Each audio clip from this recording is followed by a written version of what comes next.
అడుగులు జారిపోతూ ఉన్నాయి. ఎక్కడి నుంచి అంటే దేవుళ్ళ నుంచి. దేవుల్లో నిలకడగా ఉంటున్న వారు కూడా కొన్నిసార్లు పాదాలు జారిపోయి పడిపోతున్నటువంటి సందర్భాలు మనం ఎన్నో చూస్తూ ఉన్నాము. అందుకని బైబిల్లో ఒక మాట ఉంటుంది, ఏమనంటే విశ్వాసంలో నిలకడగా ఉండండి అని బైబిల్లో రాస్తుంది. అయితే ఈ రోజున ఎవరి అడుగులు జారవు అంటే ఏముంటే మన అడుగులు జారకుండా ఉంటాయి, పాదాలు జారకుండా పడకపోకుండా ఉంటాము.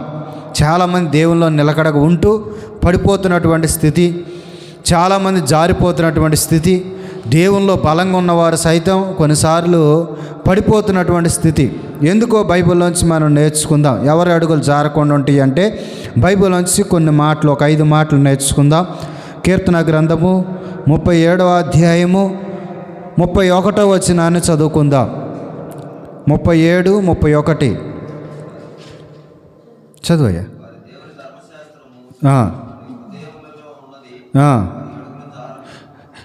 ఎవరి హృదయంలో ఉంటే, ధర్మశాస్త్రం అంటే వాక్యం అనుకోండి. వాక్యం అంట ఎవరి హృదయంలో ఉంటుందో వారి యొక్క పాదాలంట జారిపోకుండా ఉంటాయంట.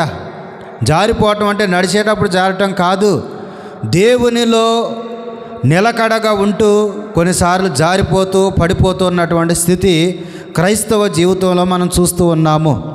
దేవుని పిల్లలుగా ఉంటూ, విశ్వాసులుగా పిలువబడుతూ, క్రైస్తవులుగా పిలువబడుతూ నామకార్థంగా జీవిస్తున్న వారు ఈ లోకంలో చాలామంది ఉన్నారు. అయితే ఎవరు అడుగులు జారిపోతున్నాయి అంటే వాక్యం అంటే హృదయములో లేని వారి అడుగులు జారిపోతున్నాయి అంట. వాక్యము హృదయములో ఉంటే మనం జారటానికి ఆస్కారము ఉండదు. వాక్యం హృదయంలో ఉందనుకో, అమ్మ వాక్యము ఇది చెబుతుంది, మనం ఈ పని చేయకూడదు, ఇక్కడికి వెళ్ళకూడదు, మనము దీన్ని ముట్టుకోకూడదు, దీన్ని చూడకూడదు, ఇలా చేయకూడదు అని వాక్యం మనకు ఎప్పటికప్పుడు తెలుస్తూ ఉంటుంది. నీ వాక్యాలు వింటున్నాం, లెక్కలేనన్ని వాక్యాలు వింటున్నాం. సువార్త సభల ద్వారా, కడపత్రిక ద్వారా, టీవీల్లో, సెల్ ఫోన్లో, ఇంకా గ్రామంలో అనేక చోట్ల జరుగుతున్నటువంటి మందిరాల్లో వాక్యాలు మనం వింటూనే ఉంటున్నాం. కానీ మళ్ళీ మనం విన్నా కానీ జారిపోతున్నామంటే హృదయంలో ఏముంచుకోవట్లేదంటే వాక్యం అనే హృదయములో ఉంచుకోలేకపోతున్నామంట. బైబిల్లో ఉంటుంది, యవనస్తులు తప్పక తొట్టిల్లిద్దురు. మరి వారు ఎలాగా తొట్టిల్లకుండా ఉంటారని అంటే వాక్యమును చాలా జాగ్రత్తగా చూసుకోవటం ద్వారా, వాక్యంలో ఉండటం ద్వారా మాత్రమే యవనస్తులు బలంగా ఉండగలుగుతారని బైబిల్లో రాస్తుంటుంది, కీర్తనలోనే. అయితే ఇక్కడ చూస్తే వాక్యం అంట హృదయములో ఉండాలంట. చాలామంది వాక్యము ఈ చెవితో నీ చెవితో వదిలేసేవాళ్ళు బోల్డ్ మంది ఉన్నారు. దేవుని సన్నిధానానికి వచ్చి పరధ్యానంగా కూర్చునే వాళ్ళు చాలామంది ఉన్నారు. వాక్యం అయ్యగారు బాగా చెప్పారు, ఏం చెప్పారు వీళ్ళకి తెలీదు, కానీ బాగా చెప్పాడు. మీరు ధ్యాస ఇక్కడ లేదు, మనుషులు ఇక్కడే ఉన్నారుగా, మనసు ఎక్కడికో వెళ్ళిపోతూ ఉంటుంది, దానివల్ల ఉపయోగం లేదు. వాక్యం అంటే నీ హృదయంలో ఉండాలంట. వాక్యం నీ హృదయంలో ఉంటే బలహీనంగా ఉన్నప్పుడు బలాన్ని ఇచ్చిద్ది, నెమ్మది లేనప్పుడు నెమ్మది ఇచ్చిద్ది, కష్టంలో ఉన్నప్పుడు, కష్టంలో బాధల్లో ఉన్నప్పుడు ఏమనిపించిద్ది? మనం కష్టాల్లో బాధలో భారంలో ఉన్నప్పుడు సమస్త జనులారా మీ అంత భారం అంతా ఎక్కడేయమన్నాడు దేవుడు? భుజాల మీద వేసేయమని. ఇట్లా వాక్యం తెలిస్తే ఇంకా కొన్నిసార్లు అనిపించిద్ది, ఈ జరుగుతాయి అంటావా అన్నప్పుడు నీకేమనిపించింది? యెహోవాకు అసాధ్యమైనది ఏదైనా కలదా? నమ్ముటి నీ వలనైతే నమ్మువానికి సమస్తమును సాధ్యమే. దేవుడు నాతోనే మాట్లాడుతున్నాడు, నేను ఇంకా లోకంలోనే ఉన్నాను అని అనుకుంటున్నారు. అప్పుడు నీకు వాక్యం గుర్తురావు. ఎన్నిసార్లు గద్దించినా లోబడకపోతే హఠాత్తుగా నాశనం వచ్చిందని చెప్పి ఈ వాక్యం గుర్తు రావాలి. అసలు దేవుని మందిరం అంటేనే మనకి శ్రద్ధ ఉండలేదు. దేవుడు అంటాడు, ఆయన యందు మనం ఎంత శ్రద్ధ నిలుపుతామో ఆయన మన యందు అంత నిలుపుతాడు. ఒక వాక్యం ఉంది, అది ఎప్పుడైనా చెబుతా సబ్జెక్టు. బైబిల్లో ఉంటుంది, నాకు వేరుగా ఉండి మీరు ఏమీ చేయలేరు. ఆయనతో అంటు కట్టబడితే, ఆయనలో ఉంటే, ఆయన మనలో ఉంటే అప్పుడే ఫలిస్తాం, అప్పుడే ఆశీర్వాదాలు. ఆయనకి వేరుగా ఉండి మనం ఏమీ చేయలేమని బైబిల్ గ్రంథం సెలవిస్తుంది. ఈరోజు వాక్యం ఏంటంటే, మనం పడిపోతున్నామంటే కారణం ఏంటంటే హృదయములో వాక్యం ఎన్నో సంవత్సరాల అనుభవం ఉంది, కానీ పడిపోతున్నాం. కారణం ఏంటంటే నీ హృదయంలో వాక్యానికి స్థానము నువ్వు ఇవ్వట్లేదు. హృదయంలో వాక్యం ఉంటే ఒకసారి కాకపోతే ఒకసారైనా గద్దింపు వచ్చింది నీకు, రాదా? దావీదు దగ్గరికి వెళ్ళి నాతాను ప్రవక్త అట్టి పాపం చేసినవాడు నువ్వే అనగానే వెంటనే ఏం చేశాడు ఆయన? ఆ పాపిని నేనే అని ఒప్పుకున్నాడు లేదా? సౌలు కూడా పొరపాటు చేశాడు. నాకు వినపడుతుంది ఏంటి అని అంటే తప్పు అయిపోయింది అనలేదు ఆయన. ఆ పాపం చేసింది నేనే అనలేదు. నీ దేవుడికి అర్పించడానికి తేడా ఉంది, ఇద్దరి మధ్య తేడా ఉంది. అక్కడ ప్రవక్త వచ్చాడు, ఇక్కడ ప్రవక్త వచ్చాడు. కానీ వాక్యం హృదయంలో ఉన్నవారికి పశ్చాత్తాపం కలిగిద్ది. నిజంగా వాక్యం నీ హృదయంలో ఉంటే ఒప్పుకొని నువ్వు విడిచిపెట్టగలుగుతావు. వాక్యం నీ హృదయంలో ఉంటే నువ్వు అన్నాడు జారిపో. ఒకవేళ జారిపోయినా కానీ దేవుడు నిలబెడతాడు, మరలా నీ పాదం జారకుండా ఆయనే కాపాడతాడు. వాక్యం అంట నీ హృదయములో ఉండాలంట. ఒకటి. రెండో మాట చూడండి, 17:5.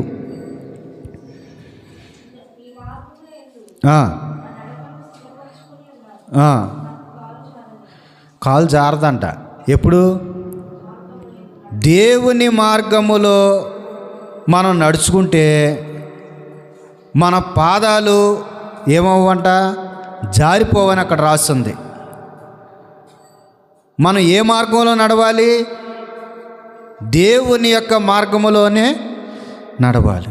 సొంత ఆలోచన చేసామనుకో దెబ్బతింటాం, సొంత ప్రయత్నాలు చేసినా దెబ్బతింటాం. దేవుని చిత్తం ఏంటో తెలుసుకొని దేవుని అడుగుజాడలో మనం నడిస్తే మన కాలంట జారకుండా ఉంటుందని బైబిల్ గ్రంథంలో రాస్తుంది. బైబిల్లో యేసుక్రీస్తు ప్రభువారు చెప్పారు, నేనే మార్గం. ఆయనే మనకు మార్గం చూపించేది. అందుకని అంటాడు, విశ్వాసాన్ని కొనసాగించు, నా వైపు చూస్తూ మీరు ముందుకు సాగమని. అంటే అటు చూసినా ఇటు చూసినా ఏమైపోతాం? పడిపోతాం. ఆయన వైపు చూస్తూ ఆయన మార్గంలో నడిస్తే బాగానే ఉంటాం. అటు చూసినా ఇటు చూసినా పడిపోతాం, వెనక్కు చూసినా పడిపోతాం, ఎటు చూసినా పడిపోతాం. అందుకని ఆయన మార్గములో నడవాలంట. పౌలు మహాశయుడు అంటాడు, నేను క్రీస్తు పోలి నడుచుకున్న ప్రకారం మీరు నన్ను పోలి నడుచుకోమన్నాడు. అంటే ఎవరిని పోలి నడుచుకుంటున్నాడు ఆయన?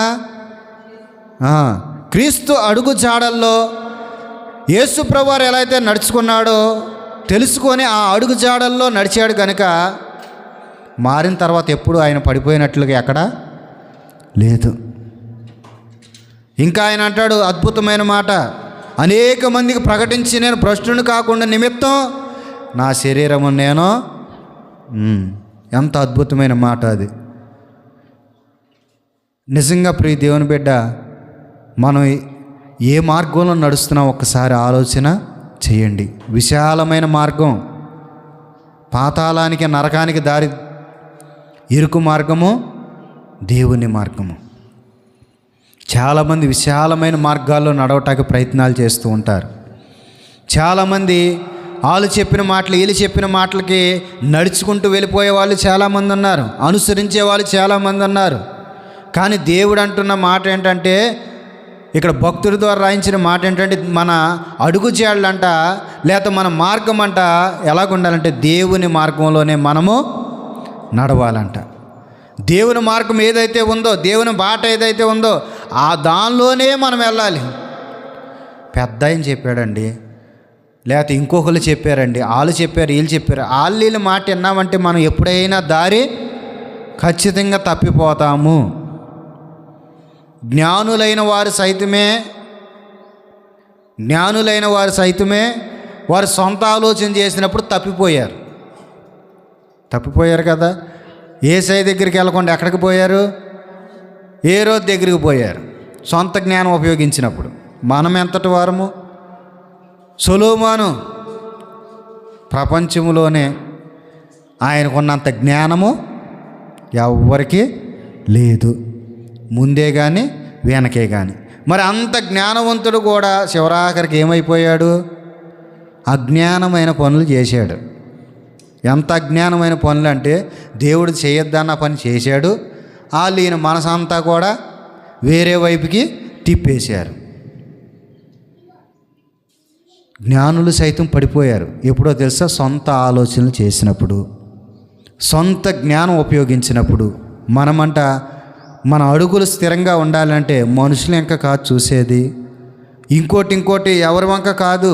జీవితం అన్నాక పరాజయాలు వస్తాయి, కష్టాలు వస్తాయి, బాధలు వస్తాయి.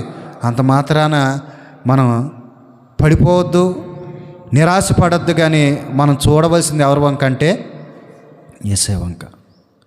నీకు ప్రతిఫలం ఇచ్చేది ఆయన, నీకు ఆశీర్వాదం ఇచ్చేది ఎక్కడ కాదు ఇంకో చాటేస్తాడండి. నువ్వు కష్టపడు, నీకు ఎక్కడ ఇవ్వాలో ఆశీర్వాదం అక్కడ దేవుడే ఇస్తాడు. నిజంగా ఇక్కడ రాయబడిన మాట ఏంటంటే, ఒకటి వాక్యం హృదయంలో ఉండాలంట, రెండవది ఆయన మార్గంలో మనము నడవాలంట. ఆయన మార్గంలో నడుచుకుంటూ వెళ్ళిన వారు పడిపోరు. మనము కూడా ఆయన అనుసరించి ఆయన మార్గములో మనం నడవగలిగితే మనము కూడా స్థిరంగా నిలబడగలుగుతాం. మూడవది కీర్తనలో 116 అధ్యాయము 8వ వచనాన్ని చదువుదాం. చూడండి, 1, 2 వచనాలు చదువుదాం.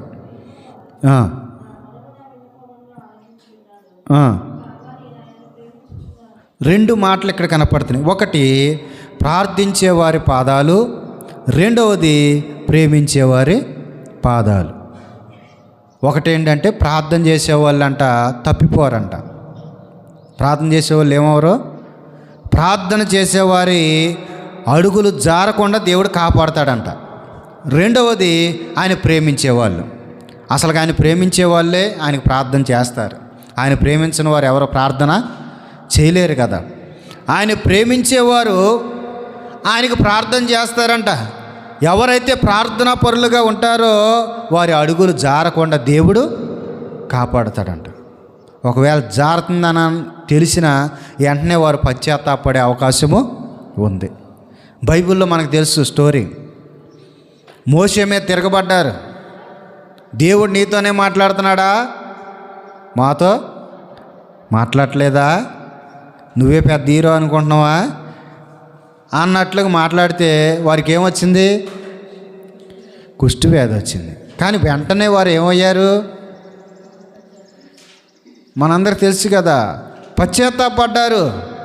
మేము చేసింది తప్పు. దేవుని బిడ్డలకి వ్యతిరేకంగా వెళ్ళారు, దేవుని మాటకు వ్యతిరేకంగా వెళ్ళారు.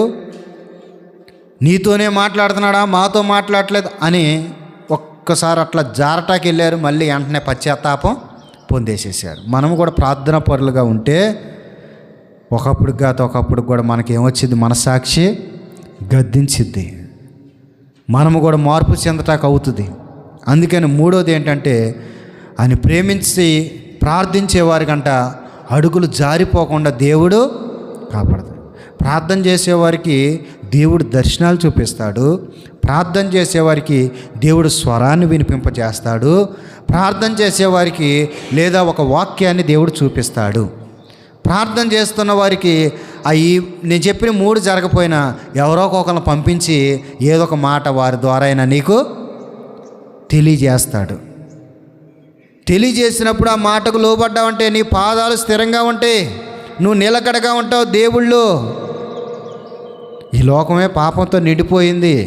మళ్ళీ పడేసేవాళ్ళు ఎంతోమంది. బైబిల్లో దేవుడు ముందే చెప్పాడు, ఏర్పాటు చేయబడిన వారిని సైతము ఏం చేసిద్దంట? పడేసిద్దంట అపవాది. ఇంకా బైబిల్లో రాయబడిన మాట ఏంటంటే సులువుగా చిక్కుల్లో పెట్టు పాపంలో పడేసిద్దంట. నీకు పాపం అని తెలియకుండానే పాపంలో పడిపోతావు. సులువుగా పడేసేసిద్దంట.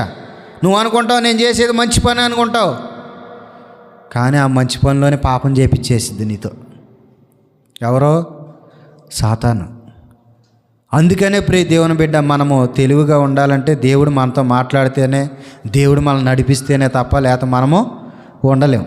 మరి అందుకని మనం ఎలాగ ఉండాలంటే, ఒకటి వాక్యం హృదయంలో ఉండాలి, రెండవది ఆయన మార్గంలో నడుచుకోవాలి, మూడవది ప్రార్థించేవారిగా మనము ఉండాలి. 4వ మాట చూడండి, కీర్తన గ్రంథం 44:18, 44వ అధ్యాయము 18వ వచనం.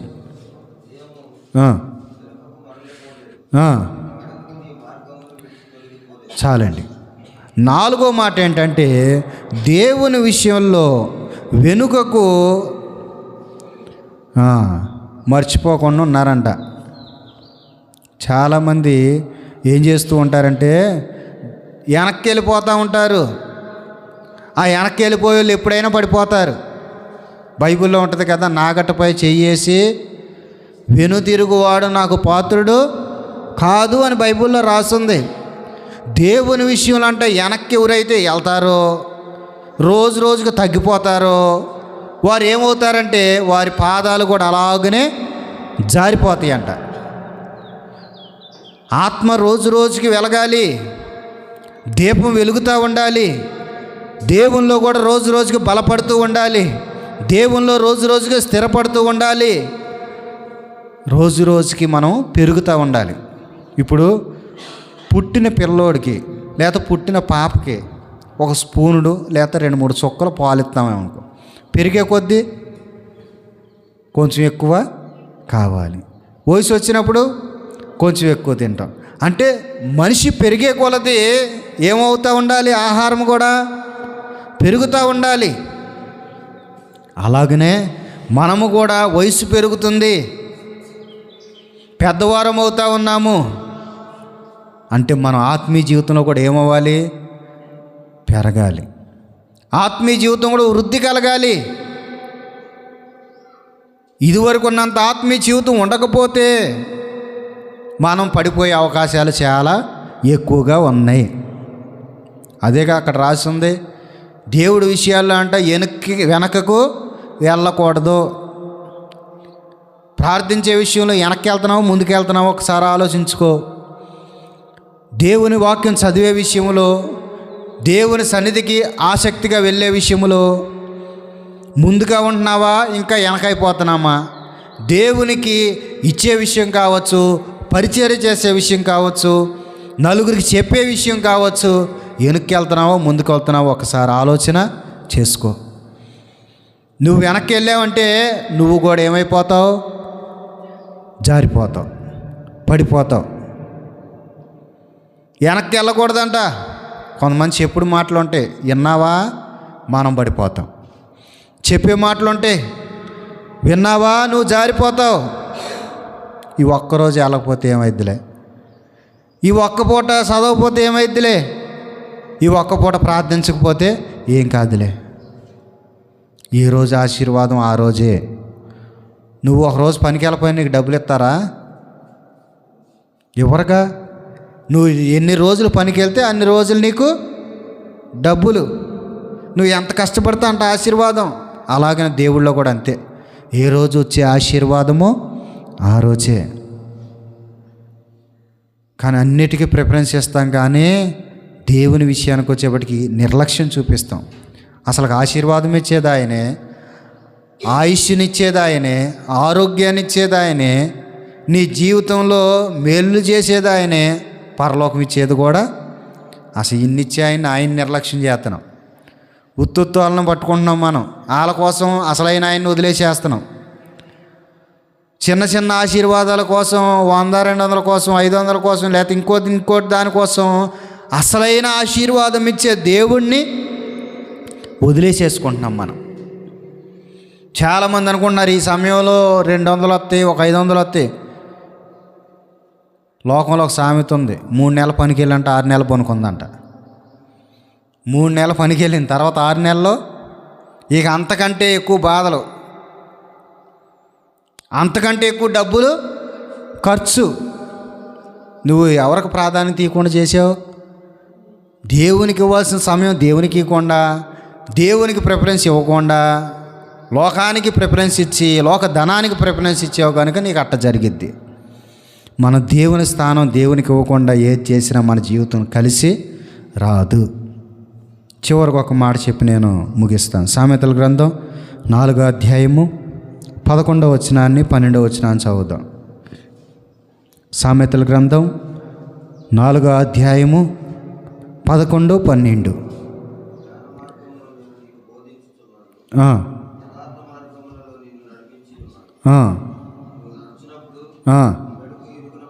చాలండి. మన అడుగు ఇరుకున పడదంట, జారిపోకుండా ఉంటుందంట. ఏ మార్గం అంటే ఇది జ్ఞాన మార్గము. 5వది జ్ఞాన మార్గము. జ్ఞానం కలిగిన వాడు జ్ఞానంగానే ఉంటాడు. జ్ఞానం లేనివాడు జ్ఞానం లేకుండానే జీవిస్తూ ఉంటాడు, అజ్ఞానిగానే ఉంటూ ఉంటాడు. వాడికి అన్ని తెలివైన మాటలు చెప్పిన వాడు బాగుపడ్డు. జ్ఞానం కలిగిన వాడు జ్ఞాన మార్గంలోనే నడుస్తాడంట. జ్ఞానం కలిగిన మార్గం ఏది? బైబిల్లో దేవుడు అంటాడు, తెలివైన స్త్రీలని కనుగొనను. తెలివైన స్త్రీలు అంటే మనం అనుకుంటాం బాగా డిగ్రీలు చదివిన వాళ్ళు అనుకుంటాం. తెలివి కలిగిన స్త్రీలు ఎవరంట బైబిల్లో? ఎవరైతే రోదన చేసే స్త్రీలు ఉన్నారో వారే తెలివి కలిగిన స్త్రీలు. మనం అంటాం ఏడుపు కొట్టుది, ఎప్పుడు ఏడుతూనే ఉంటుంది. ఎప్పుడు ఏడతాం, ఈ ప్రార్థన ఏంటో, ఈ లోకం ఏంటో, ఈ ఏడతం ఏంటో అంటూ ఉంటాం. కానీ వాళ్ళని దేవుడు దేంతో పోల్చాడు? తెలివి కలిగిన స్త్రీలు, జ్ఞానంతో పోల్చాడు వాళ్ళని. వారు ఏం చేస్తారంటే వారి పసిపిల్లలు మరణం కాకుండా, వారి యవనస్తులు మరణం కాకుండా, వారి కుటుంబం బాగుండటం కొరకు ప్రతిరోజు కూడా ఏడుస్తూ ప్రార్థన చేస్తారంట. ఏడుస్తూ ఏం చేస్తారు? ప్రార్థన చేస్తారంట. జ్ఞాన మార్గంలో నడమంటున్నాడు. జ్ఞానం కలిగిన వాళ్ళు ఏం చేస్తారంట? ఇప్పుడు జ్ఞానం ఉండోడు ముందే సిద్ధపడతాడు. జ్ఞానం కలిగిన వాడు ఏం చేస్తాడు? జ్ఞానం కలిగిన వాడు ముందే సిద్ధపడతాడు. అందుకని బైబిల్ ఉంటుంది, శోధనలో ప్రవేశింపకుండానట్లు. అంటే ముందే ప్రార్థన చేసుకున్న వాళ్ళకి తర్వాత ఏం రావు, వచ్చాక చేసుకుంటే ఉపయోగం ఏముందిక? కాలిపోయిన చేతులు. ఇప్పుడు మనం ఆకులు పట్టుకున్నా లేదు, ఇంకోటి చేసినా లేదు, నీళ్ళు పోసిన ఏది చేసినా ఉపయోగం లేదు. ఇక అయిపోయింది. అసలు అది రాకముందే జ్ఞానం కలిగిన వాడు ఏం చేస్తాడంట?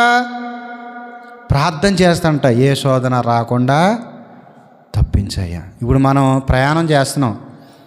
ప్రయాణం చేసేటప్పుడు అయ్యా నేను వెళ్ళొచ్చే ప్రయాణంలో మీరు తోడుగా, యాక్సిడెంట్ అయిపోయాక నువ్వు ప్రార్థన చేసిన ఒక ఉపయోగము ఇంకేముంది? ఇక పడిపోయిన తర్వాత ఇక నువ్వు ఎంత చేసుకున్న ఉపయోగం ఏమీ లేదు. అలాగనే జ్ఞానం కలిగిన మార్గంలో మనం నడుచుకోవాలంట. జ్ఞానం కలిగిన వాడు ఏం చేస్తాడు? పరలోకానికి వెళ్ళే దారి ఏది? బైబిల్లో దేవుడు ఏం చెప్పాడు, నేనేం చేస్తున్నాను? బైబిల్లో దేవుడు ఏం చెప్పాడు? మొదట నా నీతిని వెతకండి, నా రాజ్యాన్ని వెతకండి, మీకు ఏం కావాలో అన్నీ.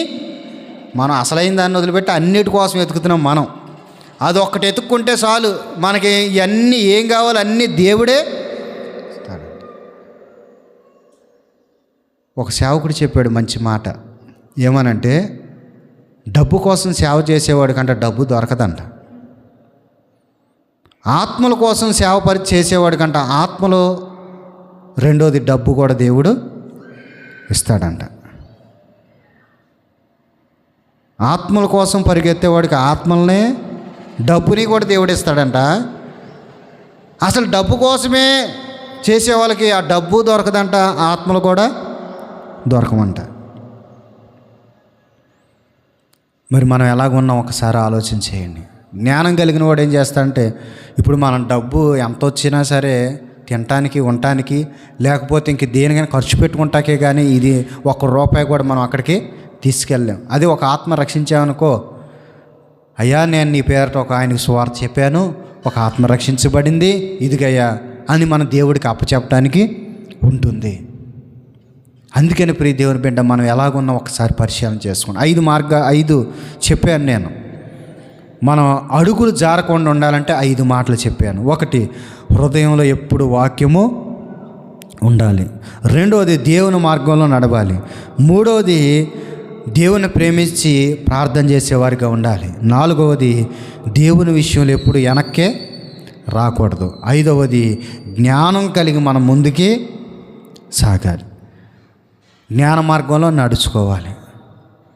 జ్ఞానం అంటే 2 రకాలు ఉన్నాయి. ఇది కూడా తెలియాలిగా. మరి మీకు తెలియకుండా ఉన్నాం, ఏ జ్ఞానంలోకి వెళ్ళి పడితే ఇక అయిపోయినట్టే. 2 రకాల జ్ఞానాలు ఉన్నాయి. ఒకటి పైనుండి వచ్చే జ్ఞానము, రెండవది లోక సంబంధమైన జ్ఞానము. లోక సంబంధమైన జ్ఞానాన్ని దేవుడు దెయ్యం జ్ఞానంతో పోల్చాడు. రెండో జ్ఞానం ఏంటిదంటే లోక సంబంధమైన జ్ఞానం. ఈ జ్ఞానాన్ని దేవుడు దెయ్యంతో పోల్చాడు, దెయ్యం జ్ఞానంతో. పైనుంచి వచ్చే జ్ఞానం వేరు, లోక సంబంధమైన జ్ఞానము దెయ్యాలు పట్టేసేసి ఏం చేస్తున్నారు చాలామంది, ఏం చేస్తున్నారో కూడా వాళ్ళకే తెలియకుండా చేస్తున్నారు. అది ఏ జ్ఞానం అంట? ఈ లోకపరమైనటువంటి జ్ఞానం. మరి మనం ఏ జ్ఞానం కావాలి? పైనుండి వచ్చు జ్ఞానంతో మనం నింపబడి ఆ జ్ఞాన మార్గంలో మనం నడుచుకోవాలి. ఏ జ్ఞాన మార్గంలో? దేవుడిచ్చే జ్ఞాన మార్గంలో మనం ముందుకి నడవాలి. అలాంటి కృప దేవుడు మనందరికి దయచేయను గాక.